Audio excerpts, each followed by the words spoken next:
This is Doug DeMuro, and today I'm going to talk about cars under $50,000 that are going up in value. I wanted to make this video because it struck me the other day that when people make which cars are going to go up in value videos, they usually focus on expensive cars where not everybody can afford it, even if you want to participate in some of that cars going up in value world. So I wanted to make a video about cars that are relatively affordable that I think are still going to go up in value. So let's do it.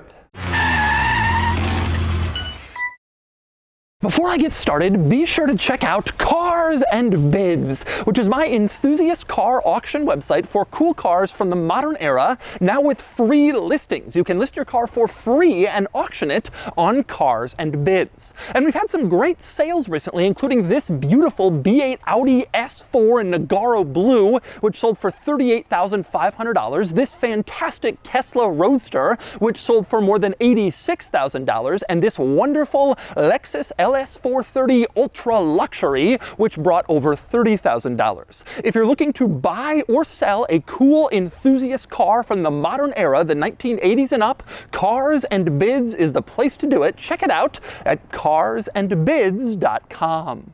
Okay, cars under $50,000 that are going to go up in value. Obviously, I want to make a little disclaimer here. I don't think you should buy these instead of like buying stock market or housing or anything like that. I don't think cars generally are a good investment because they're costly to own. You got to put them somewhere. You got to pay insurance. You got to pay for fuel, maintenance, repairs, all that stuff. But it still makes sense to want a car that's going to go up in value as you own it, because even though you know it's not a great investment, it's better than a car depreciating. And so there's something to that. So let's talk about cars under $50,000 that are going to go up in value, at least the ones I think. And I've got this list in no particular order.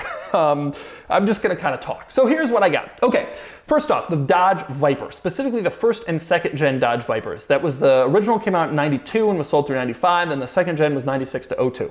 These cars are already kind of going up in value, and especially the second gen models are probably over 50 grand, and they may be permanently over 50 grand at this point. But early ones are still not, and I'm perpetually surprised by this. I don't understand why early Dodge Vipers are still in the 30s. They're very cool. They're totally iconic. I think the real problem is they're not that usable. They didn't come with roofs or windows. They were disastrous cars, but they're cool. V10 manual transmission, amazing look and style, and I personally think that those cars are poised to go up in value, especially because the Vipers in general are having sort of a value renaissance. And if you can pick one up for under 50 grand, I think long term you will appreciate it, and you'll enjoy owning a Viper, as I did. Okay, next up on this list, under $50,000 cars going up in value, SRT cars, early SRT cars. That would be the Jeep Grand Cherokee SRT8 and like the Dodge Magnum SRT8. These are probably my best picks for this. Maybe Neon SRT4s also. These cars were the original SRT vehicles, and the way they did it back then was just take a simple car and throw a massive engine in it. That was just the formula, and it worked out well. Those were cool cars. I especially love that original Grand Cherokee SRT8. These cars had big power, they were pretty basic, they're easy to maintain, own, and work on, and frankly, they were pretty rare. It was the very beginnings of the SRT brand. Not a lot of people, they didn't have a big brand name, brand following behind them like they do now with the Hellcats, and the Challenger wasn't even on sale at the time, so it wasn't quite the following that it is now. But so they didn't make as many, but they're still cool and fast and fun, and I think especially unmodified, kind of unmessed with examples of these cars are going to go up in value and kind of get the feel of like fun muscle cars that were pretty emblematic of that era. All right, next up, cars under 50 grand going up in value. This is an obvious one, BMW M3, and specifically the E36 M3 and the E46 M3. I've been shocked in the last year on Cars and Bids, watching E36 and E46 M3s go up in value already, and I think they can go higher. The E46 M3 is especially surprising. When I was actually only maybe 5, 6, 7 years ago, a cheap E46 M3 was like an $8,000 Craigslist used car. These days, to get an E46 M3 for 8 grand, you're buying a 220,000 mile automatic with accident history, and maybe it's a convertible, and it's probably been poorly modified. These cars have really started to go up. Stick shift coupes, late ones, are really desirable. That's not all that surprising to me. The S54 powertrain, although it had its issues, was always a powerful motor, and it doesn't really surprise me that those cars have kind of taken off. It was the last kind of real analog fun, 6-cylinder, sort of the old BMW ethos. The car that has surprised me that has gone up more in value is the E36, which was the BMW, the 3 Series was sold from 92 to 98, and the M3 was like 95 to 99-ish. That car always got a bad rap in the United States because the US models were detuned. They were not as nice. 240 horsepower, a lot of them had automatics, a lot of them were convertibles, which people didn't want at the time.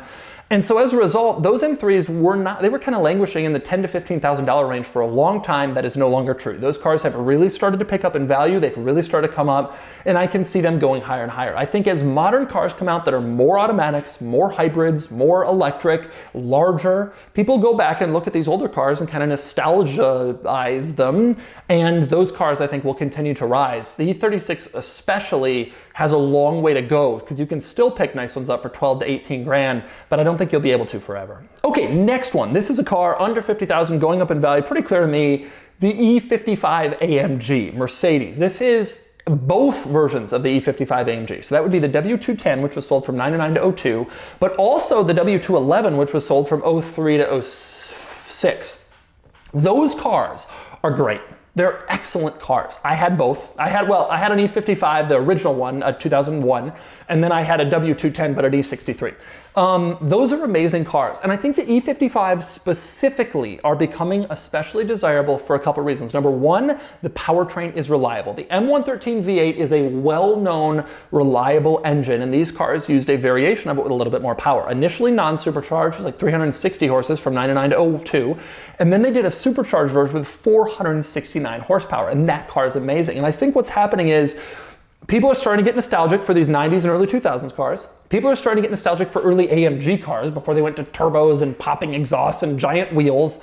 And people like these because they're known to be reliable. And I think that these E55 AMGs are going to specifically become desirable, sought after Mercedes-Benz old vehicles, even in a sea of other AMG models. I think people will gravitate towards E55s. And they're very special cars, especially the W211s. They had a lot of power. They were subtly styled. They were reliable by Mercedes and AMG standards. They're good cars. And I'm already starting to see them climb up a little bit on Cars and Bids. It was not long ago you could get for 12 grand the nicest 2001 E55 in the world. Those days are long gone, and prices are starting to come up, and I think they're going to go higher as people start to get more into this era and more into the fact that these were reliable and special cars. Okay, next up, another car under 50 grand going up in value. Pains me to say it, but the Range Rover Classic. So this was the Range Rover that was sold basically from the 1970s all the way through 95. And frankly, the next generation Range Rover is starting to go up too. That was the P38 they called it, which was sold from 95, basically 96 through 2002. Those P38s are horrible cars to own. I'm gonna just tell you, they are terribly unreliable. They will cause you tons of problems and heartache, but they're beautiful. They're really attractive cars. And I know how bad these cars are. I've owned 2 different Range Rovers, many Land Rovers. I know how bad they are. And even I browse P38 listings and say, could I? Yeah, maybe. Maybe I'd overlook the problems. They're cool. But the Range Rover Classics are also cool. They're not as unreliable. They don't have as much that can go wrong. And the powertrain was just used for so long that it's easy to find people who can work on and replace stuff. Those cars are, again, already going up. Really nice P38s and Range Rover Classics are already selling for over $50,000. That's not all that uncommon. But you're starting to see even kind of average cars go for that. I mentioned that I know this well because I sold a 95 Range Rover Classic, which is the pinnacle year, long wheelbase in the correct color, which is like a dark green, for 9 grand back in 2012. I just wanted to be rid of it. And rid of it I was. I think that car probably be in the low 20s now. So these cars are coming up in value, and they're cool. That's the other thing. It's a cool old SUV with an old school high SUV seating position. You sit above everything, you can see everything, glass everywhere, and they're neat cars. And yeah, they have problems. And so you got to know that going in. I mean, these cars are going up in value, but you're going to spend enough that you're not going to make money on one of these. But they're cool. And if you want something that's kind of cool, old school, these are special cars. And I now am at the point where I turn my head when I see a Range Rover Classic and point at it, take a picture or whatever. They've gotten to that status in my mind. Okay, next one, cars under 50 grand going up in value. This one is obvious to anybody who's paying attention to the market right now, but that would be the E60 BMW M5, so the M5 with the V10 that was made from 06 to like 2010, and also the F10 BMW M5, which was the next one with a twin turbo V8. Both of these cars are difficult to own. The E60 M5, difficult is an understatement. They're unreliable, they're challenging, they have a lot of flaws and problems, but they're also a naturally aspirated V10 manual transmission if you got one, BMW sedan, rear wheel drive. That's cool. And I think a lot of people are realizing, hey, look, I gotta buy this car. I'm gonna solve the reliability issues. It's expensive, it's time consuming. But if I do that, then I have this like really special car. Like no one's ever gonna make a manual V10 BMW or anybody ever again. And so that's a really cool thing. The F10 is also a similar situation. They sold those with manual transmissions. They had even more power, they had even more technology, they had even more luxury, but they didn't feel that much bigger. They're still fun cars to drive, they're still enjoyable and exciting. And I think that those two are going to continue to creep up in value as time goes on. And what happens with cars like this is they start to get into the hands of a different type of enthusiast who doesn't care that much about the cost to own. A good example of this is the Ferrari 355, which for a long time was a $50,000 to $70,000 used car because no one wanted to pay for all the servicing and issues. Now, nice 355s are selling for $200,000. And that's reached a different buyer who doesn't care as much about spending 10 grand on a major service or 15 to change the headers because the car is so valuable. And that's what's going to happen to these M5s. Nice E60 M5s are already hitting the $50,000 price point, and they're going to continue to go up to a point where spending 8-10 grand to do the rod bearings isn't that big of a deal if it's a permanent fix. And so I think those cars will continue to go up. They're very special once you get past the issues, which I think will happen more and more. Okay, next up, cars under 50 grand that are going up in value. Here's a car under 25 that's going to go up in value, I think.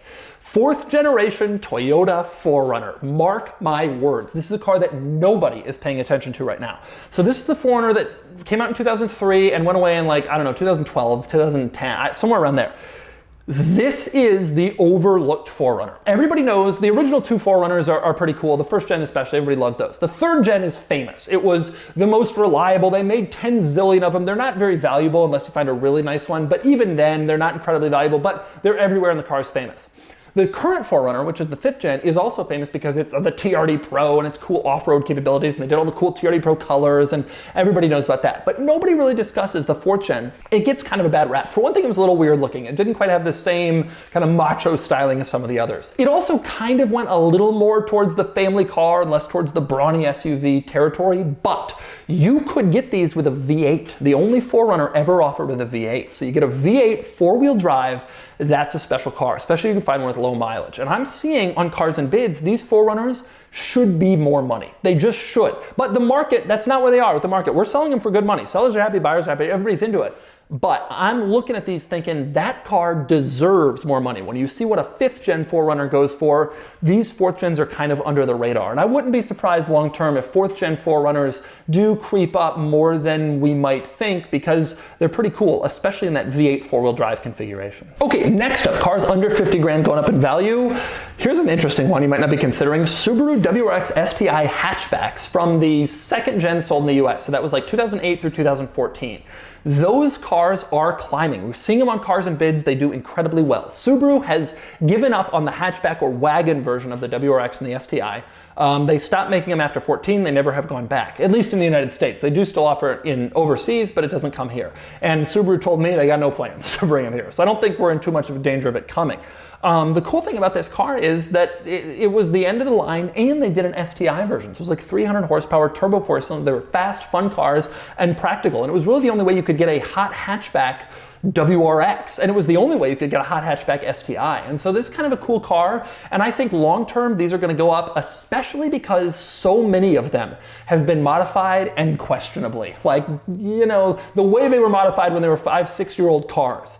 That's what happens to Subarus. But then when they become 15, 20, 25-year-old cars and people start to appreciate them a bit more, that changes the calculus a little bit. And then it's like, damn, I wish so many of these weren't wrecked with like bad mods and people sold the stock parts, whatever. I think if you find nice ones of this car now, nice examples, you will find a car that will be increasing in value and be doing good things over the long term. And at the very least, it's not really going to go down. They just made a very finite number of these. And especially if you can find one in good condition, they're rare and special cars. Okay, last car on this list. Strange one that is going up in value, clear to me. The original Porsche Cayenne. So the Cayenne that came out in 03 and was sold through like 2010, and then there was a facelift in like 08, 09. I don't know why, but these cars have really started to come up. There was a time where it was like a $5,000 used car. That is clearly no longer the case. People like them, I think, because they had a lot of off-road capabilities. These cars had low range, the 2-speed transfer case. Some of them had even more off-road capability than that. Air suspension, lift them, and used off-roaders tend to go up in value. And also they made turbo versions and even a Turbo S version with like 520 horsepower. And so you look at this like an off-roader with 520 horsepower from Porsche, that's pretty cool. It deserves to be worth more than $9 grand.